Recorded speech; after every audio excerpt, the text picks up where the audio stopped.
यानंतर एक मोठी बातमी आहे। सतीश भोसलेच्या घरी वन्यजीवांच्या शिकारीचे पुरावे सापडलेत। बीडमधील घरी वनविभागाच्या अधिकाऱ्यांकडून धाड टाकण्यात आली। यामध्ये धारदार शस्त्र, जाळी, वाघूर आणि बरंच काही सापडलंय। वन्य प्राण्यांचं मांस सुद्धा आढळल्यामुळे खळबळ माजली आहे। सतीश भोसले उर्फ खोक्याच्या घरी वन्यजीवांच्या शिकारीचं घबाड सापडलंय।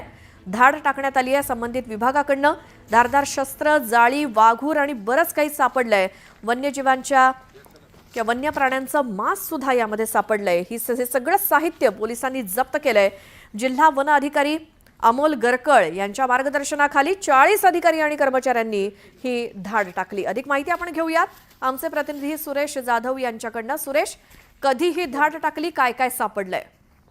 वन विभागाची मोठी कारवाई आहे। जवळपास 2 तास वन विभाग या संदर्भातली कारवाई करत होता आणि 40 कर्मचारी त्या ठिकाणी होते आणि त्यामधून मोठ्या संख्येनं जी माहिती आहे ती समोर आलेली। त्यामध्ये हरणं पकडण्यासाठी लागणारे वाघूर, त्याचबरोबर मोर आणि इतर प्राण्यांचे जे वन्यजीव आहेत त्यांना शिकारीसाठी लागणारे जे साहित्य आहे ते देखील आढळून आलेले आहे। त्यामुळं सतीश भोसलेवरती जो आरोप केला जात होता की 200 हरणांची शिकार केली, त्या संदर्भाच्या अनुषंगाने आता जो वन विभाग आहे तो देखील आक्रमक झालेला आहे आणि त्यांनी आता ऍक्शन मोडवरती आल्यानंतर आता कारवाईला देखील सुरुवात केलेली। विशेष म्हणजे काल 5 ठिकाणी पंचनामा केला होता, तर आज खोक्याच्या घराची देखील झाडाझडती घेतली। त्यावेळी त्या ठिकाणी जे सापडलेलं वन्यजीवाचं मांस आहे ते देखील ताब्यात घेतलेले आहे, ते तपासणीसाठी पाठवलं जाणार आहे। त्याचबरोबर त्या ठिकाणी काही जे वन्यजीव आहेत त्याची कातली देखील सापडलेली आहेत आणि विशेष म्हणजे गांजाच्या काही त्या ठिकाणी काही पॉकेट देखील सापडलेले। त्यामुळं हा खोक्या नेमकं कशाची तस्करी करत होता याचा अनेक प्रश्न पडलेले आहेत।